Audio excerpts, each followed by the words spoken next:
모두 반갑습니다. 또 한 주 잘 지내셨습니까?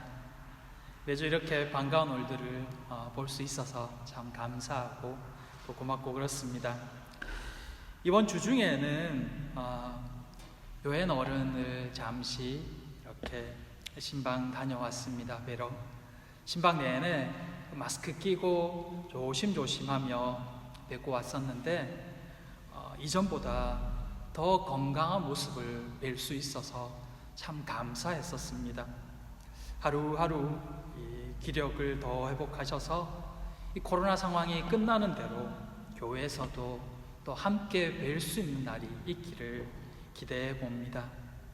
모두들 건강하게 이 시간들 잘 보내시기를 또한 기도합니다.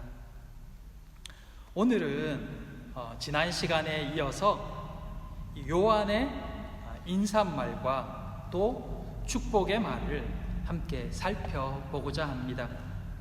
오늘 본문은 그 일반적인 편지의 형식을 띠고 있지만 이 짧은 인사말 안에서 우리는 우리의 평안이 어디에서부터 오는지를 발견하게 됩니다.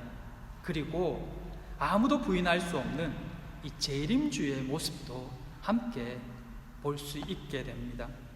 말씀을 통해서 오늘 우리가 세상의 유혹에 흔들리지 않고 또 상황에 흔들리지 않고 주님 오실 그날까지 살 수 있는 비결과 또 우리의 마지막이 어떠할지를 분명히 깨닫고 다시 한번 생각하는 이 시간 되기를 바랍니다. 성령 하나님께서 우리에게 분명한 확신과 소망을 주는 이 시간 되기를 기도합니다. 첫째, 삼위 하나님이 주시는 은혜와 평강. 요한은 하나님께서 이 요한계시록을 기록하게 하신 이유에 대해서 말한 다음에 이어서 편지를 받는 이들에게 인사를 합니다. 그 대상은 아시아에 있는 7 교회입니다. 우리가 알다시피 이 7 교회는 에베소, 서머나, 버가모, 두아디라, 사데, 빌라델비아, 라오디게아 교회입니다. 그런데 가만히 생각해 보면 왜 이 계시록의 말씀을 7 교회에게만 보내고 있을까요? 그렇다고 7장을 쓴 것은 아니겠죠. 한 번의 편지를 썼을 것입니다. 근데 당시 이 소아시아만 해도 학자들에 따라서는 60여 개, 70여 개의 교회가 있었다고 그렇게 이야기를 하고 있습니다. 그럼에도 요한이 이 7 교회에게만 편지를 한 이유가 무엇이라고 생각하십니까? 그 이유는 이 7이라는 데에 있습니다. 이 7이라는 표현은 우리 본문 바로 뒤에도 나오지만 7영이라는 단어에서도 그 7이라는 그 표현을 읽을 수가 있습니다. 그 후로도 우리가 요한계시록의 내용을 알듯이 7인, 7 나팔, 7 대접, 그리고 또 여러 차례에 걸쳐서 이 7이라는 숫자를 계속해서 사용하는 것을 볼 수가 있습니다. 이것은 단순히 이 7, 7만을 의미하는 것이 아니라 성경에서의 이 7이란 전체 또는 완전수를 의미하고 있다는 것입니다. 그래서 여기에 나오는 7 교회도 단순히 그 7 교회만을 의미하는 것이 아니라 그 7 교회를 비롯한 그 당시에 있는 그 지역의 교회들과 또 나아가 이 땅의 모든 교회들을 지칭하고 있구나, 그들을 통틀어서 이야기하고 있구나라는 것을 짐작해 볼 수 있는 것입니다. 그것은 이 7 교회의 그 특징 속에서도 나타납니다. 이 7 교회의 모습을 앞으로 살펴볼 텐데 그 모습을 하나하나 살펴보다 보면 이것이 실제 이 땅의 교회의 그 다양한 모습들을 말해주고 있는 것이구나라는 것을 깨달을 수가 있습니다. 이것은 당연히 그 7 교회 각 교회 안에 있는 여러 문제들과 상황에 대해서도 언급한 것이지만 또한 그 모습들이 보편적인 교회의 모습을 아울러서 말하고 있다는 것도 알게 알게 된다는 것입니다. 그리고 이 7 교회가 이 땅에 있는 모든 교회들에 보내는 편지라는 것은 곧 이 요한계시록의 내용이 처음부터 끝까지 7 교회로 대표되는 모든 성도들을 향해 증거되고 있다는 뜻이기도 합니다. 그렇다면 어떤 내용들이 우리를 향해 기록되고 있을까요? 요한은 그 첫 인사말부터 믿지 않는 자들과 믿는 자들이 분명히 다른 삶을 살고 있다는 것을 말해줍니다. 요한은 모든 교회들에게 은혜와 평강이 있기를 구하고 있습니다. 그런데 그 은혜와 평강이 성도들에게 있기를 구하는 그 은혜와 평강이 어디에서부터 오는지를 길게 설명합니다. 그 첫째는 이제도 계시고 전에도 계셨고 장차 오실 이입니다. 하나님입니다. 하나님께서는 산자의 하나님이시며 또한 영원히 계십니다. 그리고 영원하신 그분의 약속과 지키심 또한 변함이 없습니다. 그 영원하고 변함없으신 하나님이 성도들에게 끊임없는 은혜와 평강을 주시는 것입니다. 둘째는 그의 보좌 앞에 앉아있는 7 영입니다. 바로 성령님입니다. 여기서도 7이라는 숫자가 사용되는데 이것은 완전한 영이라는 의미입니다. 모든 것을 통찰하시고 보시는 성령 하나님이 우리의 형편과 처지를 아시며 그분이 우리에게 평안과 은혜를 주시는 것입니다. 셋째로 충성된 증인이요 죽은 자들 가운데서 먼저 나시고 땅의 임금들의 머리가 되신 예수 그리스도입니다. 요한은 지금 삼위 하나님으로부터 오는 은혜와 평강이 모든 성도들에게 있기를 구하고 있는 것입니다. 이것은 우리가 기도하고 구하는 우리의 평안과 은혜가 어디에서부터 오는지를 분명하게 보여주고 있습니다. 세상은 돈에서, 권력에서, 명예와 또 사람들과의 관계를 통해 평안을 보장받으려 하지만 우리는 삼위 하나님으로부터 오는 그 한없는 은혜와 평안이 그 삼위 하나님으로부터 온다는 것을 기억하게 될 때 우리가 왜 어떤 상황에서도 평안할 수 있는지, 은혜를 누릴 수 있는지 깨닫게 되는 것입니다. 그것이 또한 우리가 기도하는 이유이기도 합니다. 사랑하는 성도 여러분, 삼위 하나님에게서부터 오는 평안이 오늘 우리에게 있음을 반드시 기억하기 바랍니다. 믿음으로 이 사실을 인정하고 그 안에 거할 수 있기를 축복합니다. 어떤 상황에 있을지라도 어떤 형편과 처지에 있을지라도 우리가 평안을 누릴 수 있음은 그런 중에도 우리를 향하신 하나님의 은혜가 한이 없기 때문입니다. 실제로 우리는 이 코로나의 어려운 한 해 동안에도 우리를 지키시고 은혜를 베푸시는 하나님을 경험했으며 또한 경험하고 있습니다. 사랑하는 자녀들을 향한 이 평안과 은혜가 모두의 삶에 날마다 넘치기를, 그것으로 인해 늘 감사하며 기대할 수 있는 그런 모두가 되기를 진심으로 축복합니다. 요한은 이 삼위 하나님으로부터 오는 평안과 은혜가 각 교회마다 있기를 기도한 후에 특별히 이 예수 그리스도의 행하신 구속의 은혜를 찬양하고 있습니다. 그 찬양 속에서 우리는 예수 그리스도를 통하여서 우리가 어떤 사랑과 은혜를 받았는지를 다시 한번 보게 됩니다. 본문에 보면 예수 그리스도는 우리를 사랑하사 그의 피로 우리 죄에서 우리를 해방하셨다라고 그렇게 기록합니다. 그의 피는 곧 그의 죽음을 의미합니다. 너무 간단한 말씀이고 우리가 익히 아는 말씀이지만 실제 이 간단해 보이는 이 말 속에 예수 그리스도의 모욕받으심과 십자가와 그의 죽음으로 우리의 죽음을 대신하신 사랑이 기록되어져 있습니다.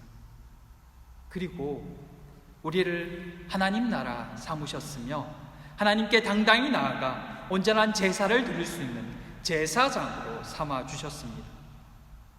늘 듣던 말이죠. 그러나 여기에 나오는 하나님 나라 삼아주셨다고 할 때 그 하나님 나라란 하나님의 통치를 받는 나라란 뜻입니다. 즉 우리는 구원받은 자들은 하나님께서 직접 다스리시는 사람들이란 뜻입니다. 그게 하나님 나라란 뜻입니다. 그 말은 하나님 나라, 하나님이 직접 다스리시고 통치하는 우리를 감히 사단은 건드릴 수 없다는 뜻입니다. 거기에 대하여 하나님 나라 된 우리를 하나님께 더 가까이 나아갈 수 있는 특권을 가진 제사장으로 삼아주셨습니다. 예수 그리스도의 죽음을 통한 구속의 역사가 얼마나 대단하고 놀라운지를 깨닫게 됩니다. 예수 그리스도의 피로 구속함 받은 그의 자녀들은 감히 사탄 따위가 함부로 할 수 없는 존재라는 것입니다. 그것이 예수 그리스도를 믿는 자들의 특권입니다. 그것이 나라와 제사장으로 삼아주신 그리스도 구속의 놀라운 역사입니다. 그것을 알고 있는지, 그것을 누리고 있는지 묻고 있는 것입니다. 요한은 그런 놀라운 일을 행하신 예수 그리스도를 찬양합니다. 그리고 그 일이 바로 하나님이 원하셨고 기뻐하셨던 일이라고 그렇게 말합니다.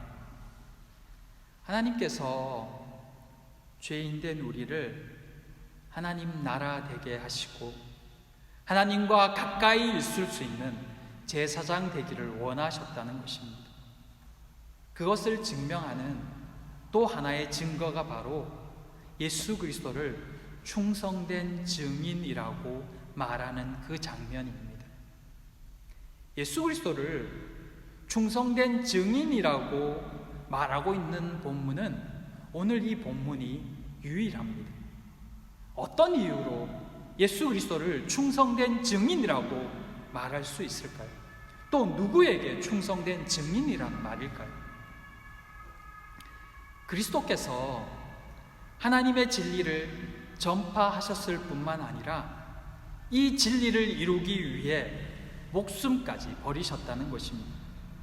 자신의 목숨을 버림으로써 하나님께서 당신의 백성을 얼마나 사랑하시는지를 증거하는 충성된 증인의 삶을 사셨다는 것입니다. 이것은 하나님 안에서 예수 그리스도를 통하여 우리가 어떤 은혜를 입었는지를 분명히 보여주는 증거의 말씀입니다. 사탄은 우리가 이런 존재라는 것을 잊게 만들려고 온갖 유혹과 위협과 두려움을 심어주려 합니다. 그래서 우리가 하나님을 더 가까이 인식하지 못하도록, 더 가까이 가지 못하도록, 하나님을 온전히 경배하지 못하도록 만들려는 것입니다. 사단이 우리로 두려움을 주고 걱정과 염려를 주는 이유가 거기에 있습니다. 그래서 우리가 하나님이 사랑하고 하나님이 우리를 다스리시고 하나님이 우리를 통치하시고 하나님이 우리와 함께 하시다는 것을 잊어버리게 만들려고 하는 것입니다. 그래서 온전한 경배, 하나님을 향한 온전한 찬양은 영적 전쟁의 핵심과 같습니다. 참된 경배, 우리의 삶에서 하나님을 인정하고 하나님을 높여드리는 것은 하나님께 대한 우리의 충성의 표현입니다.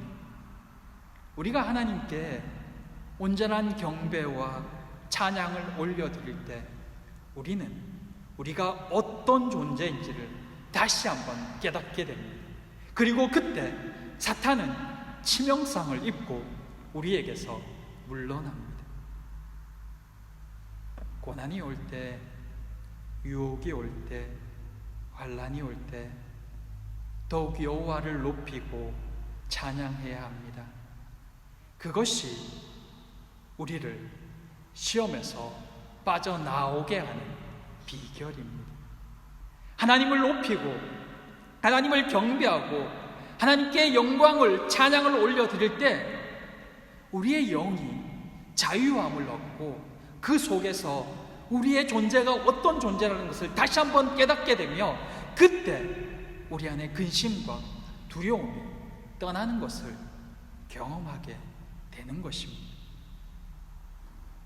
사랑하는 성도 여러분, 어떤 상황에서도 하나님을 찬양하고 경배하는 모두가 되시기를 바랍니다.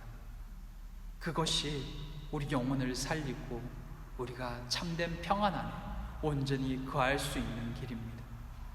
사랑하는 우리 모든 지체들이 하나님만을 높이며 하나님 안에서 특별히 우리의 삶으로 찬양을 올려드리는 그런 복된 삶을 사는 모두가 되기를 진심으로 축복합니다.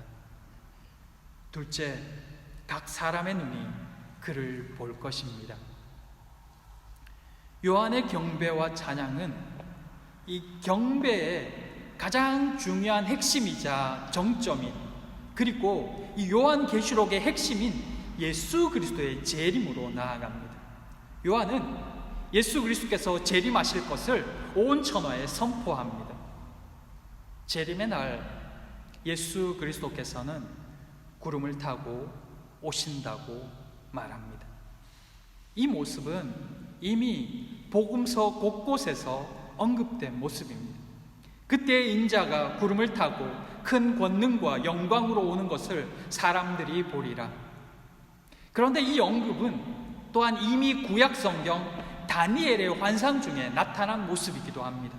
다니엘서 7장 13절에 내가 또 밤 환상 중에 보니 인자 같은 이가 하늘 구름을 타고 와서 옛적부터 항상 계신 이에게 나아가 그 앞으로 인도되며,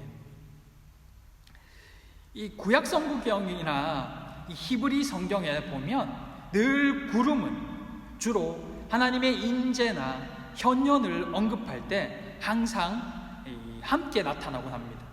하나님이 임재하실 때 늘 구름이 함께 등장하는 것입니다. 그러므로 오늘 본문에서도 예수께서 구름을 타고 오시리라라는 이 언급은 예수 그리스도의 이 종말론적인 신적인 임재와 그 현현을 나타내기에 부족함 없는 모습이라는 것입니다. 근데 제가 여기서 자꾸 구름에 대해서 이야기를 하는 이유는, 왜냐하면 종말론을 부추기며 자신을 재림주라고 말하는 이 이단들이 늘 이 구름을 사람으로 해석한다는 것입니다. 그래서 어떻게 해석하냐면, 이 자신이 마치 예수께서 구름을 타고 오신다는 이 본문을 자신이 그 구름, 사람인 구름, 그러니까 사람의 형상을 입고 온 재림주라고 자신을 그렇게 자꾸 속이기 때문입니다. 신천지도 그러하고 그 외에 재림주라고 말하는 교주들이 이 구절을, 이 구름을 사람으로 해석해서 자신을 재림주라고 자꾸만 현혹시키기 때문에 이 구름이 실제 성경에서는 하나님이 임재하실 때 나타나는 한 현상이다라고 자꾸 말씀을 드리는 것입니다. 중요한 것은 마지막 때 예수께서 영광스러운 모습으로 오신다는 것입니다. 그때 각 사람의 눈이 그를 본다고 오늘 본문은 기록합니다. 예수 그리스도께서 초림하실 때에는 초라한 모습으로 소수의 사람들만 알게 그렇게 오셨지만, 재림하실 때에는, 마지막 때에는 영광의 모습으로 천하 만민들이 동시에 주께서 재림하시는 모습을 보게 될 것이라고 그렇게 말씀하고 있습니다. 아무도 예수 그리스도께서 오시는 것을 부인하지 못하도록, 오셨다는 것을 부인하지 못하도록 공개적으로 다 보게 하신다는 뜻입니다.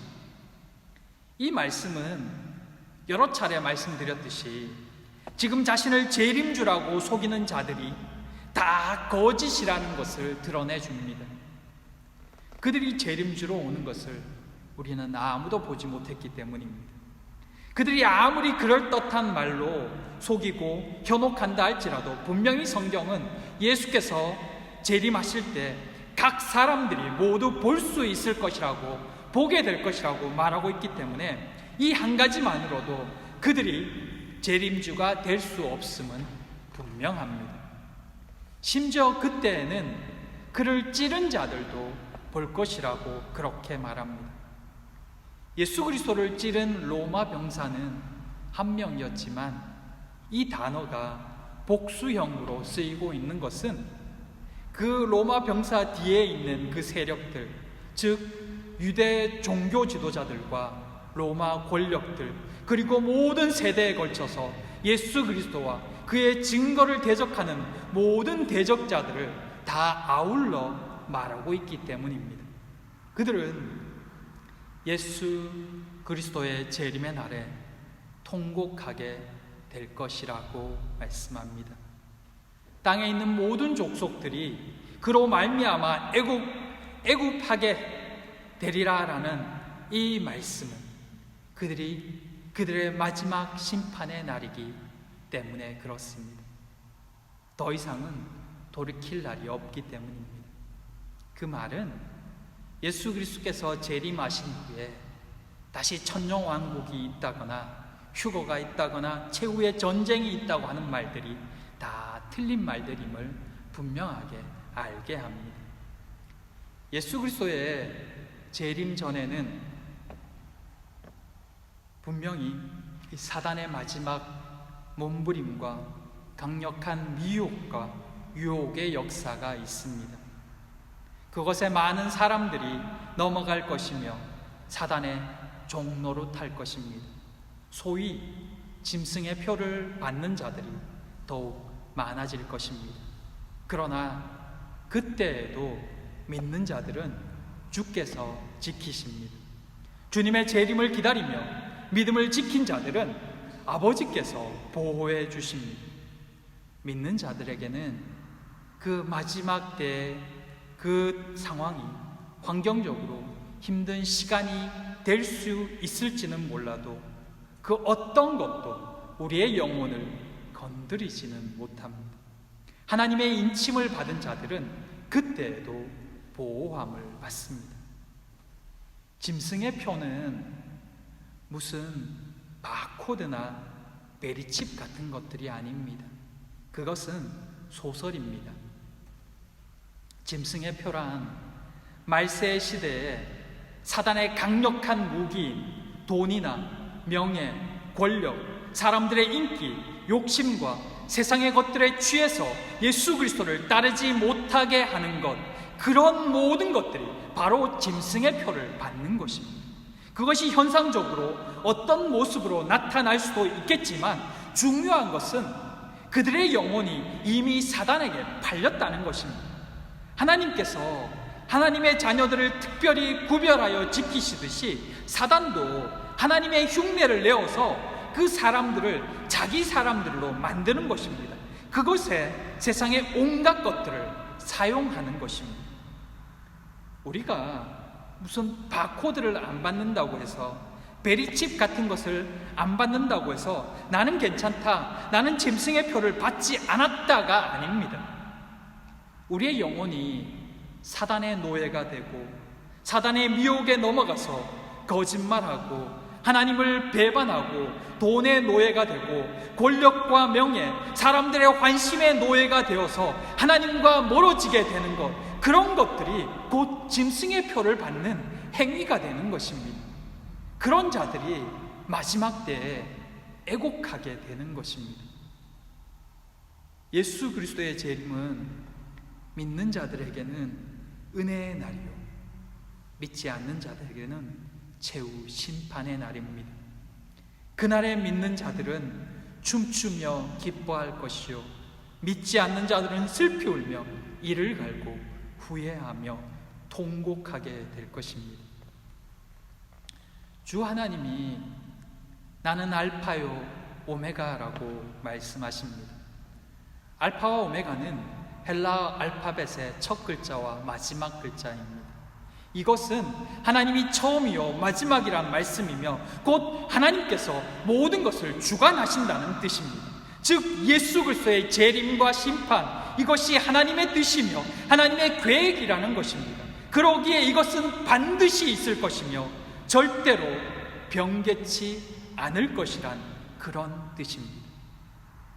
사랑하는 성도 여러분, 우리는 예수 그리스도의 재림을 기대하며 살고 있습니까? 재림의 사건은 우리를 불안하고 두렵게 만들거나 사회의 부적응자로 살게 만드는 사건이 아닙니다. 예수 그리스도의 재림을 기대하는 것은 우리로 이 땅에서 더욱 그리스도인답게 살게 만들고 삶의 바른 목적을 가지고 살게 만드는 울타리이자 보호막입니다. 유혹과 미혹이 많은 시대입니다. 우리는 무엇을 중요하게 여기며 살고 있습니까? 여전히 내 생각, 내 마음이 더 중요하다 여기며 살고 있지는 않습니까? 믿음을 더 귀히 여기며 참된 신앙생활을 더 소중하게 생각하는 모두가 되시기를 바랍니다. 이 땅에 벌써 이미 오래전부터 사단이 역사하며 그 마지막 때에 한 명이라도 더 끌고 지옥으로 가려고 세상의 많은 것들로, 심지어는 우리의 모든 관계들과 우리의 깊은 마음에 있는 욕심들과 갖가지 것들로 우리에게 이미 짐승의 표를 받게 만들려고 발버둥 치고 있다는 것을 기억하시기 바랍니다. 어려운 시기를 살지라도 그래서 더 하나님을 의지하고 소망하며 살게 되는 모두가 되시기를 바랍니다. 예수께서 먼저 충성된 증인의 삶을 사셨던 것처럼 하나님의 말씀을 더 귀히 여기고 하나님의 뜻을 따르는 것을 먼저 생각하는 모두가 되기를 정말 부탁을 드리고 또 간절히 말씀을 드립니다. 예수님께서 다시 오십니다. 하나님의 인받은 사람들을 더 복되게 하시기 위해서, 사단의 표받은 자들을 심판하기 위해서 반드시 오십니다. 그날이 우리 모두에게 축복의 날만 되기를 소망합니다. 믿음을 더욱 새롭게 하는 모두가 되시기를 그날을 기대하며 오늘 믿음으로 더욱 멋지게 살아가는 그런 모든 식구가 되시기를 주님의 이름으로 축복하며 기도합니다. 기도하겠습니다.